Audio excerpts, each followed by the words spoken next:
অভিশপ্ত ৮ অগস্টের বর্ষপূর্তি এই দিনেই রাতের রাজপথে উঠল বিচারের দাবি। কলকাতা পুলিশ ও সিবিআই এর ভূমিকা নিয়ে প্রশ্ন তুললেন নিহত তরুণী চিকিৎসকের মা বাবা। ন্যায় বিচার না পাওয়া পর্যন্ত লড়াই জারির হুঁশিয়ারি আন্দোলনকারীদের। শুক্রবার আরও একবার রাত দখলে নামলেন জুনিয়র ডক্টর ফ্রন্ট।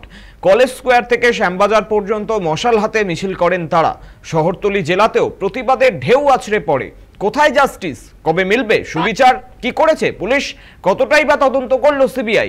আর.জি. কর মেডিকেল কলেজের তরুণী চিকিৎসকের নির্মম হত্যাকাণ্ডের ১ বছর পূর্তিতে এই প্রশ্নগুলো নিয়েই ফের হলো রাত দখল। গত বছর ৮ই অগস্ট টানা ৩৬ ঘন্টা ডিউটির পর বিশ্রামের জন্য গভীর রাতে ঢুকেছিলেন সেমিনার হলে।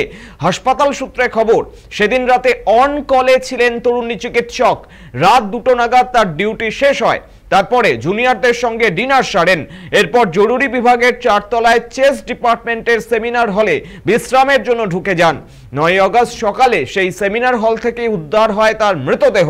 ভয়ঙ্কর সেই ঘটনার ১টা বছর পেরিয়ে গেল, কিন্তু দোষী সাব্যস্ত হয়েছে শুধুমাত্র একজন, সিভিক ভলেন্টিয়ার সঞ্জয় রায়, যাকে পুলিশ গ্রেফতার করেছিল। তারপর সিবিআই তদন্তভার নেওয়ার পরেও ধর্ষণ কাণ্ডে আর কাউকে গ্রেফতার করেনি।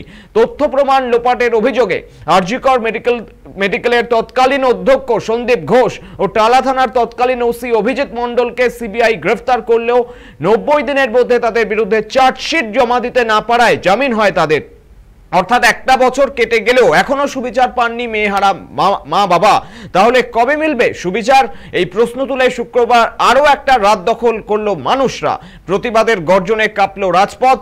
রাত দখলে যোগ দিয়েছিলেন নিহত চিকিৎসকের পরিবারও।